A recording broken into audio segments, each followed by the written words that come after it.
Olá, começa agora o Fala Fisco, o podcast do Sindicato dos Fazendários do Ceará, Sintaf. O Sintaf é o sindicato que representa, que une os servidores da Secretaria da Fazenda do Ceará. E convidamos você a permanecer com a gente no Fala Fisco. Se inscreva no nosso canal e curta, e comente, e compartilhe esse conteúdo. O tema de hoje é a luta das mulheres por respeito, igualdade e direitos. Um tema fundamental nesse mês de março que chega ao fim, mês em que celebramos o Dia Internacional da Mulher. E para falar do assunto, nossa convidada é a Enedina Soares, ela que é mulher de luta. Enedina é presidente da Federação dos Trabalhadores no Serviço Público Municipal do Estado do Ceará, FETANSE, e ex-vereadora de Caucaia. Enedina, seja muito bem-vinda ao nosso podcast Fala Fisco. Obrigada, Tarcísio. É um prazer enorme estar aqui e com essa temática que é tão relevante. Para nós todos. Exatamente. Para o mundo. Também conosco para debater esse tema, a diretora adjunta jurídica e econômico-tributária do Sintaf, Kétila Cavalcante. Kétila, uma alegria tê-la conosco. Olá, Tarcísio, muito obrigada. Eu estou aqui estreando, na expectativa, e muito bacana essa iniciativa. Estou feliz por estar aqui com vocês para debatermos um tema tão importante, tão necessário. Muito bom você conosco, Kétila. A nossa entrevistada, Enedina Soares, é professora efetiva da Prefeitura Municipal de Caucaia e da Prefeitura Municipal de Fortaleza. Tem mais de 20 anos de luta sindical. É a mãe da Maria Sofia e também de 10 pets. Ela também é surfista, tá bom? Que legal. Além de presidente da FETANSE, a Enedina é diretora do Sindicato dos Servidores Públicos Municipais de Caucaia, SINDICEP, e foi secretária de formação da Central Única dos Trabalhadores no Ceará, CUT. Enedina foi a primeira mulher do Partido dos Trabalhadores a ocupar uma cadeira na Câmara Municipal do vizinho município. Como primeira suplente da chapa petista, assumiu a titularidade do mandato após a licença do vereador Veibe Tapeba. Após 2 anos de mandato, ela voltou à cadeira de presidente da FETANSE, de onde estava licenciada. Vamos começar? Vamos lá. Estamos no finalzinho do mês da mulher. 8 de março continua sendo o dia de grandes atos que mostram que a luta das mulheres continua necessária, vital, necessária, precisa. Na sua opinião, Enedina, aqui no Brasil, especialmente no Ceará, quais as principais bandeiras que unem as mulheres presentemente? Onde tivemos avanços e quais demandas ainda precisam de mais atenção? Bom, a gente tem o entendimento que esse mês de março é um mês especial porque é um mês de visibilizar as lutas, as lutas cotidianas das mulheres. E nós temos a oportunidade de fazer com que toda a sociedade possa refletir mais sobre essa vida das mulheres, que impacta não somente as mulheres, mas toda a sociedade. A gente faz a defesa da igualdade entre homens e mulheres, a igualdade de oportunidades, a igualdade de direitos, porque isso ainda não é uma realidade para as mulheres, embora as mulheres já tenham avançado muito. As mulheres ocupam funções que antes eram restritas aos homens, as mulheres estudam, têm muito mais anos, Kétila, de escolaridade do que os homens, mas ainda enfrentam a dificuldade de ocupar cargos de chefia. Quando ocupam, seus salários são menores do que os dos homens. As mulheres negras estão na situação de maior vulnerabilidade no mercado de trabalho. O salário das mulheres negras muitas vezes corresponde à metade do homem branco. Aí, se você olha para a questão do trabalho que não aparece, o trabalho que nós chamamos de invisível, a gente vê que as mulheres elas saíram, né, do âmbito privado, porque inicialmente foi atribuído culturalmente às mulheres a sua vida voltada para o âmbito de dentro da casa, né, de cuidar.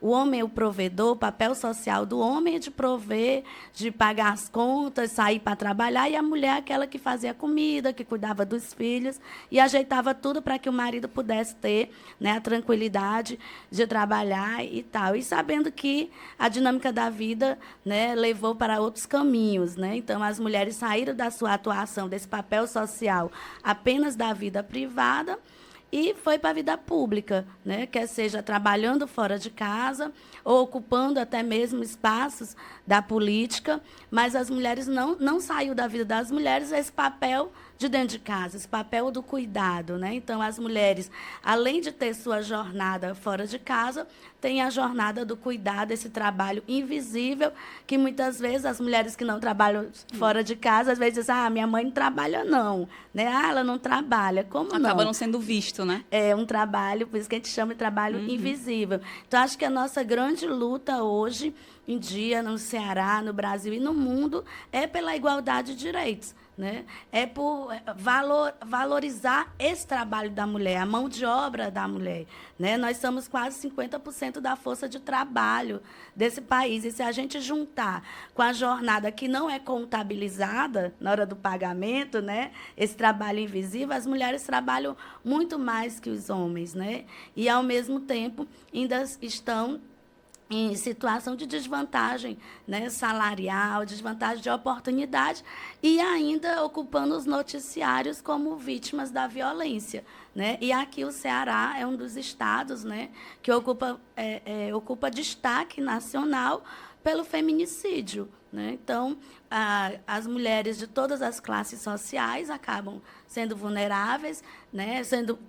Pode ser uma vítima do feminicídio. Claro que aquelas que estão em classes mais populares, né, estão mais expostas, né, porque muitas vezes tem a dependência financeira, além da dependência emocional. Né, que muitas vezes você foi criada ali, né, se sentindo um ser incompleto, né, que você precisa do outro, você precisa arranjar, né, você lembrar os contos de fadas, né, você ali é criado, você é a princesa, né, os adultos lhe chamam de princesa, você se espelha no conto de fadas, que vai aparecer um príncipe, né, um ideal de que o casamento você vai ser feliz para sempre, e na realidade nem sempre é desse jeito, a vida não é tão romântica assim, né, e a gente vê muitas mulheres ainda, né, homens que não se sentem donos, né, das mulheres, dos seus corpos, e não aceitam o fim do relacionamento. Né? Com base no que a Enedina falou, especialmente se a gente lançar luzes sobre o que ela chama de invisibilidade.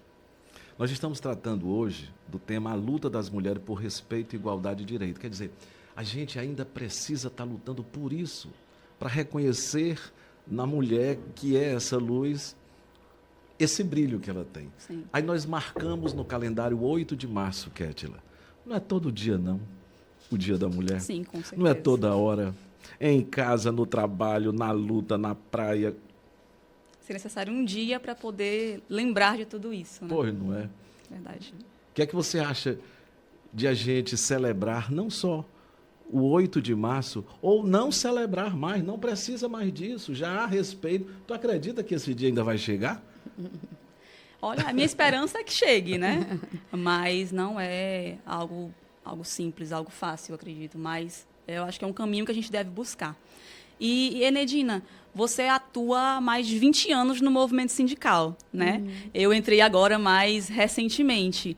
E, assim, o que te despertou para poder abraçar essa causa, né? E quais foram as tuas principais dificuldades, justamente pelo fato de ser mulher, né? Por ser uma liderança feminina? Exatamente. Inclusive, Kétila, quando você entrou, eu fiquei assim, muito feliz, né, de ver, né, mais uma mulher numa categoria que eu tenho a impressão que é composta por muitos homens. Sim, né? sim. E você jovem, né? Então, a importância de ter concurso público, né, de abrir essa possibilidade, a gente ter mulheres nesse universo também tão masculino. Então, né, eu entrei no serviço público com 19 anos, né? Eu tinha mudado há pouco tempo para o Ceará, eu não morava aqui, eu mudei com quando eu tinha 17 anos, e logo depois eu passei nesse concurso de Caucaia, e depois, aos 21, passei em Fortaleza. Então, a situação que nós encontramos em Caucaia, do serviço público, das condições de trabalho, eram muito precárias, né? Então, como professora, a gente praticamente pagava para trabalhar, né? Os professores muito desvalorizados. Os professores vieram ter uma política de valorização a partir do piso salarial do magistério em 2008, né? Com o governo Lula, foi uma conquista histórica. A partir dali foi que os professores passaram a ter uma política anual de correção, plano de cargos e carreira, mas até então, né? Então, nós ficamos assim, muito chocados com o que nós encontramos no município vizinho a Fortaleza. A gente achava assim, inadmissível, né, as condições de trabalho, a própria política de perseguição institucionalizada, né? Então, que iniciativas foram as que você e aí ajudou a tomar lá? Então, lá não tinha sindicato, né? Então, nós passamos, assim, eram os professores que moravam em Fortaleza, a maior parte dos concursados, e quando a gente viu aquilo, a gente denunciamos desvio de recursos do Fundef, né? Que, inclusive, o prefeito da época chegou a ser o primeiro político condenado no Brasil, com base na lei da ficha limpa, né? E nós fizemos parte dessa história, né? Porque a gente achava tudo muito injusto, os recursos da educação sendo desviados, assim, e na nossa frente as condições de trabalho e as condições de educação eram muito precárias. E aí, nesse sentido, nós soubemos que tinha um sindicato lá, mas que estava desarticulado, aí nós fomos rearticular esse sindicato e passamos a lutar institucionalmente, né? Porque a luta anterior a gente já fazia, né? Então, a gente se organizou no sindicato e a nossa luta era para garantir, por exemplo, o direito a ter vale transporte. Conquistas, né? Básicos, coisas básicas, né? Conquistas à vida, deu certo. Isso. Então, hoje nós temos, né, assim, passado 20 e poucos anos, né, como diz Roberto Carlos, passado 20 e poucos anos, a gente pode olhar para trás e ver um saldo positivo, né? Nós temos todos os servidores de Caucaia têm plano de cargos e carreira, né? O magistério tem uma carreira organizada, a gente se orgulha disso, isso foi muito fruto dessa luta, né? Iniciada lá em 99.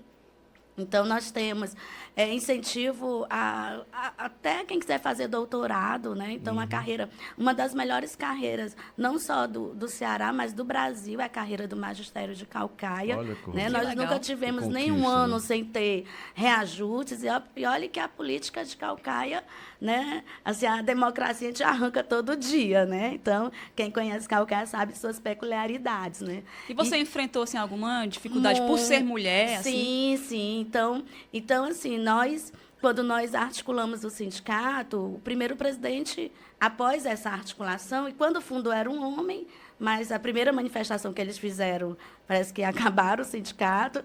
Aí, nessa articulação, foi um homem também, que ficou apenas um ano, né? Teve muita dificuldade de continuar, e eu assumi como presidente. E eu acho que, quando eu assumi, eu deveria ter em torno de 21 anos nessa faixa. Nova, né? Pois é. Que desafio. E o desejo de mudar o mundo, maior ainda. Então, a gente... Então, como eu sucedi um homem, e nós, assim, tinha semana que toda semana tinha uma movimentação de rua, tinha uma assembleia, e aí quantas vezes foi alguém perto da gente no microfone e disse assim, bota um homem para falar, porque a voz dele é mais firme, vai passar mais segurança, né? Então, 2012, nós tivemos um episódio também, que aí esse a gente fez um TCO, sabe? Assim, alguns fatos marcantes que eu estou lembrando aqui, teve um novo concurso, né? E uma das figuras, um dos professores que entrou, ficou muito incomodado porque no sindicato tinham mulheres, né? Então, acontece que, antes desse concurso, nós vivemos um período de muita perseguição, que o sindicato ficou sem receita, ficamos sem liberação, e quem segurou nos momentos de perseguição foram as mulheres. Então, por isso que, quando o professor entrou, após o concurso, que foi a luta nossa, ele se deparou com um sindicato composto por mulheres, que era o processo natural de quem estava na linha de frente da luta. Aí esse professor começou a destilar a misoginia, né? O ódio às mulheres, dizendo que o sindicato não prestava porque só tinha mulheres, que era o Cindy Barbie. Cindy Barbie. Era o Cindy Barbie, que quando menstruavam não trabalhavam, né? Então, assim, e isso nas redes sociais, não era só no interno. Não era interno, né? Então, sem a menor cerimônia, né? E alguém que se diz de esquerda, né? Então, A gente teve que formalizar a denúncia, né? Ele se retratou. Aí, na hora dele se retratar conosco, ele contratou uma advogada, né? Aí, então, aí se retratou. Mas, assim, nós fizemos questão para ser educativo, né? E também fazer essa discussão com a base. Porque numa categoria onde 90% da categoria é composta por mulheres, Sim. como no serviço público, como na educação, mas isso também, o machismo, o patriarcado, ele é tão forte que, mesmo assim, uma categoria com maioria mulheres, muitas vezes preferem ser liderados por homem, porque acho que vai passar mais segurança, né? Enedine, a sua experiência no Legislativo, como Cara. vereadora substituindo o Veib Itapeba, como é que foi? Tanta luta quanto no sindicato? Sim, eu acho que sim, sabe? Porque assim, o fato da gente vir desse lugar de luta, né, de alguém que traz uma trajetória de fazer enfrentamentos quando foi necessário, né? Mas também assim, às vezes as pessoas focam muito no enfrentamento, mas quantas vezes a gente buscou o diálogo, quantas vezes a gente intermediou, sentou, fez negociação, apresentou números, né? Mas assim, parece que há uma intolerância no imaginário às mulheres que falam, às mulheres que denunciam, as mulheres que reivindicam, e aí fica um rótulo, né? Então, eu venho desse lugar de luta, que aí acabou sentando numa cadeira na Câmara. Né? Então, tem um tratamento diferente, não só por ser mulher, mas por vir também dessa luta. Porque, assim, a gente sabe que, em média, hoje, né, assim, a participação política das mulheres é muito baixa, embora a gente seja a maioria da sociedade, nos partidos políticos, em torno de 46% dos filiados, né, dos partidos que têm hoje registrado, apenas 5 são presididos por mulheres, né? Então, a gente vê a mulher fora desse espaço da política. E aí, das mulheres que estão na política, nem todas vêm desse lugar de luta. Então, as mulheres que têm ali tem muitas mulheres que são a esposa, a filha, a irmã, alguém que vem de uma, né, família que tem que ter, né, a sua vaga ali, né, representa muitas vezes segmentos tradicionais da cidade. Então, são mulheres, de certa forma, muitas vezes aceitas. Né? Mas você que vem... Que já fazem parte do clube. De um clube, né? Parece que estão no mesmo clube. Essa história da família, né? Que a gente tem muito aqui no Ceará. Isso. Do pai, da mãe, do filho, do sobrinho, que entram na vida política por conta dos... Isso. Então, assim, é reflexo da sociedade que a gente tem, né? Mas que, no nosso caso, nós percebemos que tinha uma discriminação a mais, porque eu vinha desse lugar, né? E é porque eu já cheguei lá depois dos 40, né? Então, já cheguei, se eu tivesse chegado aos 20... Experiência, né? E mesmo se tivesse assim, chegado aos 20, eu acho que eu não teria tido tanta paciência em algumas situações, né? Então, a gente já vai, né, com um olhar de ver o pró e o contra, né, de tentar, né, avaliando cada passo. Então, já... Conhecimento de causa. Isso. Então, acho que a maturidade vai nos ajudando a pensar as ações, muitas vezes. Mas que chega momentos, como, por exemplo, que nós tivemos que defender o piso da enfermagem, que o prefeito tinha dito que não ia dar, eu não tinha outra alternativa a não ser defender que tivesse na Câmara. E aí nós fomos alvo, né, de ataques, né, de ódio, né, e de reações desproporcional à defesa de um direito, de um segmento, né, do município, um direito legítimo. Né? Como também defender o direito à saúde. O hospital era administrado por uma organização social que não estava prestando serviço de qualidade, o mínimo possível à população, e, ao defender e denunciar a situação do hospital municipal, meu microfone foi silenciado, né? Coisa que outros usavam o microfone sem contabilizar exatamente os 15 minutos. Mas, para mim, como era algo que não agradava aos ouvidos, foi desligado. Né? Então, assim, foram situações que tiveram visibilidade, né? Porque, além dessas que tiveram visibilidade, houveram inúmeras outras que não tiveram. Né? Porque a violência política de gênero, ela não ocorre só apenas as que têm repercussão. Existem muitas, né? É projeto que você apresenta que, né, tem que ser modificado, né? Muitas vezes até sua própria aceitação naquele ambiente, né? Então, é um ambiente que você precisa estar preparado psicologicamente para enfrentar, né? Para você não romper com a sua história, porque eu não queria estar lá para ser mais uma que passou por lá.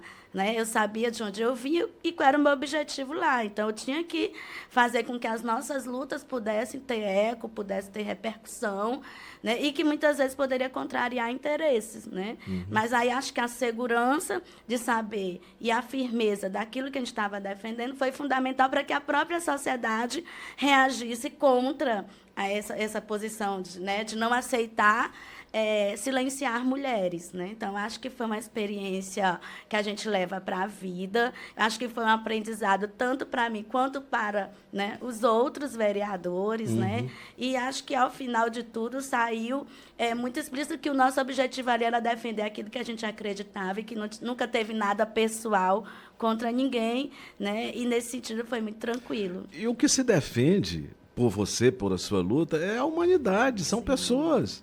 Você vê, ela está na enfermagem, está na saúde, está na educação. Áreas. Então, a sua luta é por humanidade, por civilização. Eu perguntaria, Kétila, a você, como é que está a mulher dentro do movimento sindical fazendário? A gente vê que falta ainda, não vou dizer interesse, né? Mas, assim, iniciativa, incentivo, né, para que haja uma maior participação feminina, né, no movimento sindical fazendário. Nós somos poucas mulheres participando, né, e a gente vê que há uma dificuldade nesse sentido, até mesmo do interesse mesmo, ou até mesmo por conta da sobrecarga de trabalho, né, e tudo mais. E um ponto importante que ela falou foi sobre a questão da violência política de gênero, né, que é um tema que não está tão repercutindo, mas que a gente escuta falar, né? Tem uma lei, eu acho que Sim. a Larissa Gaspar, né, estava na frente por conta disso, do que ela sofreu, né? E, assim, eu vi que no teu mandato foi algo que você focou, né, em combater essa questão da violência política de gênero. E, assim, o que você acha, como a gente pode enfrentar essa violência política de gênero enquanto sociedade, né, enquanto seres humanos, né? Porque a gente tem hoje cerca de 51% da população brasileira é composta de mulheres, né? 53% do eleitorado, segundo dados do IBGE, do TSE, também é composto de mulheres, ou seja, nós somos maioria nesse geral, né? Mas, enquanto se fala de cargos eletivos, a gente tem apenas cerca de 18%, né, de mulheres nos cargos eletivos, então, representatividade muito baixa. E como é que você acha que a gente pode estar enfrentando essa violência política de gênero, né, que muitos parlamentares acabam por desqualificar, como ela falou, né, o papel, o trabalho das mulheres, simplesmente pelo fato de serem mulheres? Como a gente pode estar enfrentando isso, Enedina? E lembrando que 75% dos casos de violência contra a mulher, crimes foram cometidos por pessoas próximas a essas mulheres. É verdade. Pois é. Então, né, gente, a gente fala de dois assuntos, né? A violência contra as mulheres e as mulheres de um modo geral, né? Aí que a gente vê que muitas vezes acaba ocorrendo em feminicídio ou tentativa de feminicídio. Sim. E a violência política de gênero, que também é uma tentativa, vamos supor, de feminicídio na política, né? De eliminar, silenciar, né? De tentar eliminar e fazer com que essas mulheres desistam da política, né? Porque acaba, muitas vezes, para as mulheres que vão no intuito, né, de ocupar aquele espaço e defender suas bandeiras, acaba que, se elas não tiverem um suporte, um apoio, né, uma rede de apoio, acaba que vão desistir da política. Porque você vai estar lá? Para você ter mais um espaço de opressão? Né? A troco de quê? Né? Então, se você não tiver um amparo. Então, assim, vejamos, né, se a mulher foi pensada ali para o espaço da vida privada, aí essa mulher agora ocupa espaços na sociedade, estão em várias profissões, estão na faculdade, né, estão aí buscando conciliar essa dupla jornada, aí essa mulher ousa mais um pouco e vai para a política. Ela passa a ser uma representação da sociedade num espaço de decisão que não foi pensado para ser ocupado por mulheres. Nós ainda temos câmaras municipais, por exemplo, que o banheiro feminino não é no mesmo espaço perto do plenário. Né? E que foi uma dificuldade que as mulheres, lá na época da Constituinte 88, reivindicavam, porque lá no Congresso Nacional os banheiros femininos eram completamente distantes, eram nos seus gabinetes. Né? Então, a gente vê que as mulheres que rompem conseguem ocupar esse espaço de representação, há também essa reação porque não foi pensado. Vejamos, né, independente de posicionamento ideológico, como foi o tratamento dado à presidente Dilma, né, quando foi presidenta do Brasil. Né? Então, assim, aquele adesivo lá no carro que fazia menção, inclusive, ao estupro, né? A forma como ela foi xingada, né? A forma como saiu. Então, muitas vezes, as mulheres que ocupam esses espaços, temos inúmeras. Né? Por exemplo, a Manuela Dávila, que teve outro dia aqui no Ceará. Quando a Manuela conta um caso, a filha dela, de 2 meses, ela estava no aeroporto e uma pessoa foi e agrediu a filha dela, né? Então, uma criança, né? E sem contar agora o recurso da própria internet, né? Que acaba sendo um meio também de estar destilando ódio.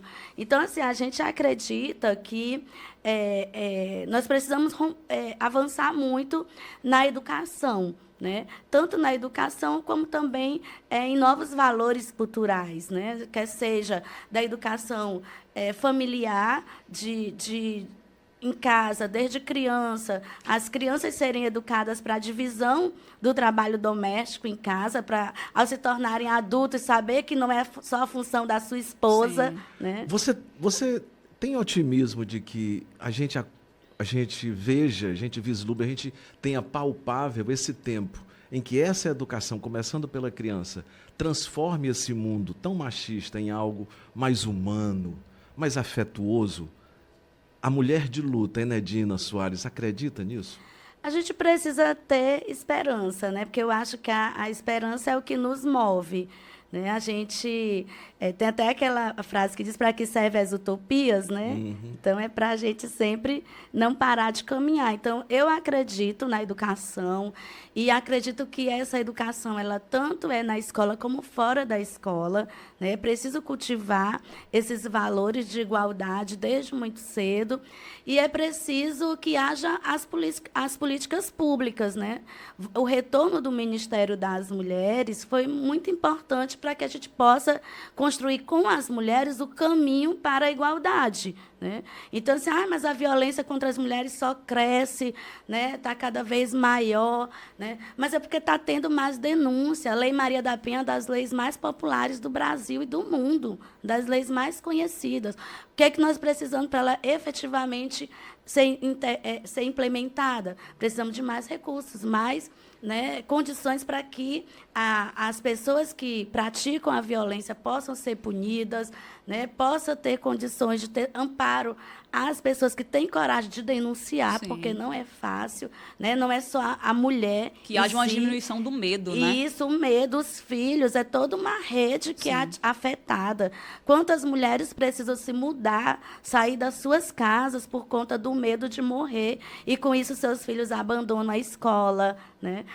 Porque tem medo de acontecer alguma coisa com os filhos também. Né? Então, é uma situação de insegurança, né? E que o Estado precisa se responsabilizar com isso também. Você falando de forma assim tão eloquente, tão bonita, me lembrou Maria, Maria, sabe? De uma gente que ri quando deve chorar e não vive, apenas aguenta. Ou seja, apesar do ser mulher, essa luz bendita que clareia, sabe? Que gere diferente, que sente diferente, que é maternal, sabe? Quando você fala, dá-nos essa impressão de que é possível, sim, esse mundo novo, sabe? Onde nós nos respeitemos, LGBTQIA+, o negro, a criança, o idoso, o índio, sabe? E essa sua luta inspira, Enedina. Muito bacana. Nós estamos chegando quase ao final do nosso programa. Eu gostaria de lhe agradecer, mas antes eu vou agradecer a ela a presença, Kétila, sobre tudo o que ela disse, que inspira. Essa menina que começou com 19, verdade, daqui a pouco com 21, daqui a pouco estava também no Legislativo Municipal, tem luta em Fortaleza também, fala de uma luta que não pode esmorecer. Porque é de gente que nós estamos falando, é de humanidade. É um exemplo para mim, um exemplo para todos nós, né? E assim, chegando ao final do programa, eu queria apenas agradecer pela oportunidade, né? Que essa nossa conversa ela possa inspirar mais pessoas, né? A refletir sobre esses temas tão importantes, né? E também a se engajarem mais nessa mudança, né? Que todos nós queremos e precisamos. Afinal, a luta pela igualdade de gênero, né? Pelos direitos das mulheres, direitos de todos, acredito que deve ser um trabalho de todos nós. Muito obrigado, Kétila. Enedina, Também, valeu. Obrigada. Eu quero agradecer ao convite, né? Desejar aqui muito sucesso nessa caminhada da Kétila, que está começando aí no serviço público, e que o sindicato é um espaço para as mulheres, né? E a política sindical ela pode, junto com as mulheres, construir os caminhos para viabilizar, né, a sua participação, ser mais atrativo para as mulheres, né? Elas se sentirem parte da construção da organização da categoria. Então, parabéns pelo podcast, obrigada pelo convite, estamos sempre à disposição e que a gente possa fazer muitas parcerias aí para transformar a sociedade na sociedade que a gente quer. Mais humana, mais terna, com mais jeito da mulher. Exatamente. Enfim. Mulherizar o mundo. Mulherizar o mundo, olha aí que Adorei a beleza. expressão. Você já pensou o mundo mulherizado? É muito interessante, né? Quando alguém cai, quando alguém está em dificuldade, a mulher corre e acolhe. É tão especial isso, né? Parece tanto com o amor. Obrigado, Enedina, obrigado, Kétila, pelo podcast de hoje, maravilhoso. E até o nosso próximo episódio do Fala Fisco, o podcast do Sindicato dos Fazendários do Ceará, Sintaf. Até lá, aguardamos você no próximo episódio.